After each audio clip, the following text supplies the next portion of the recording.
ಎಲ್ಲಿಗೂ ನಮಸ್ಕಾರ. ನಾನು doctor Manasa, MS obstetrics and gynaecology, ಪ್ರಸೂತಿ ಮತ್ತು ಸ್ತ್ರೀರೋಗ ತಜ್ಞೆ. ಇವತ್ತು ನೀವು ಪ್ರೆಗ್ನೆನ್ಸಿ ಪ್ಲಾನ್ ಮಾಡ್ತಾ ಇದ್ರೆ ಅಥವಾ ಆಲ್ರೆಡಿ ಪ್ರೆಗ್ನೆಂಟ್ ಇದ್ರೆ ನಿಮಗೆ ಜ್ಞಾಪಕ ಇಟ್ಕೊಳ್ಬೇಕಾಗಿದ್ದ ಒಂದು ಡೇಟ್ ಯಾವುದು ಅಂತ ಅಂದ್ರೆ ಅದು ಲಾಸ್ಟ್ ಮೆನ್ಸ್ಟ್ರುವಲ್ ಪೀರಿಯಡ್ ಡೇಟ್, ಅಂದ್ರೆ LMP ಡೇಟ್. ಇದು ನಿಮ್ಮ ಕೊನೆಯ ಮುಟ್ಟಿನ ದಿನಾಂಕದ ಮೊದಲನೆಯ ದಿನ. ಇದನ್ನ ನೀವು ಜ್ಞಾಪಕ ಇಟ್ಕೊಳ್ಬೇಕಾಗಿ ಬರುತ್ತೆ. ಈಗ ಕೆಲವರು ಹೇಳ್ತಾರೆ, ಮೇಡಮ್ ನನಗೆ 4 ಡೇಸ್ ಫ್ಲೋ ಇದೆ, 5 ಡೇಸ್ ಫ್ಲೋ ಇದೆ, 3 ಡೇಸ್ ಫ್ಲೋ ಇದೆ, ನಾನು ಯಾವ ಡೇಟ್ ನ ಅಂತ ತಗೊಳ್ಳಿ ಮೇಡಮ್ ಅಂತ. ಸೊ ಈಗ ಲಾಸ್ಟ್ ಮೆನ್ಸ್ಟ್ರುವಲ್ ಪೀರಿಯಡ್ ಯಾವ ಡೇಟ್ ತಗೋತೀವಿ ಅಂತಂದ್ರೆ ಬ್ಲೀಡಿಂಗ್ ಕಾಣಿಸ್ಕೊಂಡಂತಹ ಮೊದಲನೇ ದಿನನ ನಾವು LMP ಡೇಟ್ ಅಂತ ಕರಿತೀವಿ. ಈಗ LMP ಡೇಟ್ ನ ಹಿಡ್ಕೊಂಡು ನಾವು ಹೇಗೆ ಎಕ್ಸ್ಪೆಕ್ಟೆಡ್ ಡೇಟ್ ಆಫ್ ಡೆಲಿವರಿ ಅಂದ್ರೆ ನಿರೀಕ್ಷಿತ ಡೆಲಿವರಿ ಡೇಟ್ ನ ನಾವು ಹೇಗೆ ಕ್ಯಾಲ್ಕುಲೇಟ್ ಮಾಡೋದು ಅಂತ ತಿಳಿಯೋಣ. ನಾವು ಇದನ್ನ ನೀಗ್ಲೇಸ್ ರೂಲ್ ಅಂತ ಕರಿತೀವಿ. ಇದ್ರ ಪ್ರಕಾರ ನೀವು ನಿಮ್ಮ ಲಾಸ್ಟ್ ಮೆನ್ಸ್ಟ್ರುವಲ್ ಪೀರಿಯಡ್ ಅಂದ್ರೆ ಲಾಸ್ಟ್ ಮೆನ್ಸ್ಟ್ರುವಲ್ ಡೇಟಿಗೆ 9 ತಿಂಗಳು ಪ್ಲಸ್ 7 ದಿನಗಳನ್ನ ಆಡ್ ಮಾಡಬೇಕು. ಉದಾಹರಣೆಗೆ ನಿಮ್ಮ ಲಾಸ್ಟ್ ಮೆನ್ಸ್ಟ್ರುವಲ್ ಪೀರಿಯಡ್ ಬಂದು ಜನವರಿ 1, 2024 ಅಂತ ತಗೊಳ್ಳೋಣ. ಈಗ ಇದಕ್ಕೆ ನೀವು ಡೇಟ್ಗೆ 7 ದಿನ ಆಡ್ ಮಾಡಿ. ಅವಾಗ ಏನಾಗುತ್ತೆ, ಜನವರಿ 1 ಇದ್ದಿದ್ದು 2, 3, 4, 5, 6, 7, 8.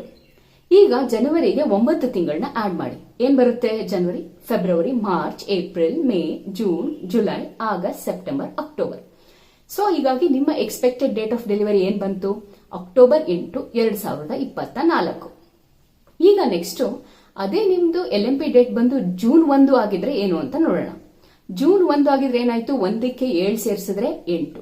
ಜೂನ್ಗೆ ಈಗ ನಾವು 9 ತಿಂಗಳನ್ನ ಸೇರಿಸೋಣ. ಎಷ್ಟು ಬರುತ್ತೆ ಅಂತ ನೋಡೋಣ. ಜೂನ್, ಜುಲೈ, ಆಗಸ್ಟ್, ಸೆಪ್ಟೆಂಬರ್, ಅಕ್ಟೋಬರ್, ನವೆಂಬರ್, ಡಿಸೆಂಬರ್, ಜನವರಿ, ಫೆಬ್ರವರಿ, ಮಾರ್ಚ್.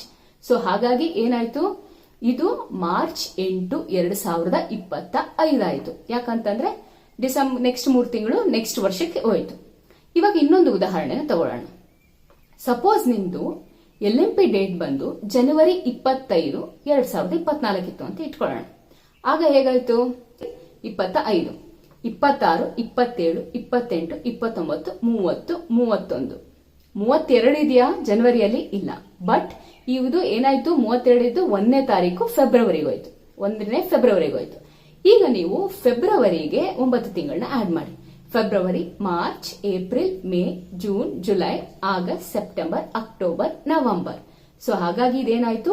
ನವೆಂಬರ್ 1, 2024 ಬಂತು. ಓಕೆ, ಈ ರೀತಿಯಿಂದ ನೀವು ನಿಮ್ಮ LMP ಡೇಟ್ ನ ಇಟ್ಕೊಂಡು ನಿಮ್ಮ ಎಕ್ಸ್ಪೆಕ್ಟೆಡ್ ಡೇಟ್ ಆಫ್ ಡೆಲಿವರಿನ ಕ್ಯಾಲ್ಕುಲೇಟ್ ಮಾಡ್ಕೋಬಹುದು ಮನೆಯಲ್ಲೇ.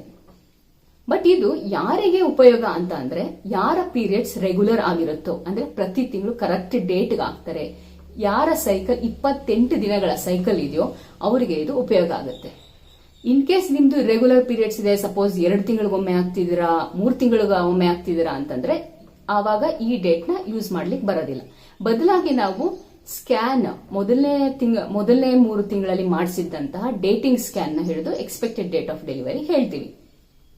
ಈ ಡೇಟ್ ನ ನೀವು ಇಟ್ಕೊಂಡು ನಿಮ್ಮ ಜೀವನದ ಅತ್ಯಂತ ಇಂಪಾರ್ಟೆಂಟ್ ಇವೆಂಟ್ಸ್ ಇರಬಹುದು, ಕೆಲವೊಂದು ಗೃಹ ಪ್ರವೇಶ ಆಗಿರಬಹುದು ಅಥವಾ ವಿದೇಶಕ್ಕೆ ಹೋಗುವಂತದ್ದಾಗಿರಬಹುದು, ಅದನ್ನ ಅಕಾರ್ಡಿಂಗ್ಲಿ ನೀವು ಪ್ಲಾನ್ ಮಾಡ್ಕೋಬಹುದು.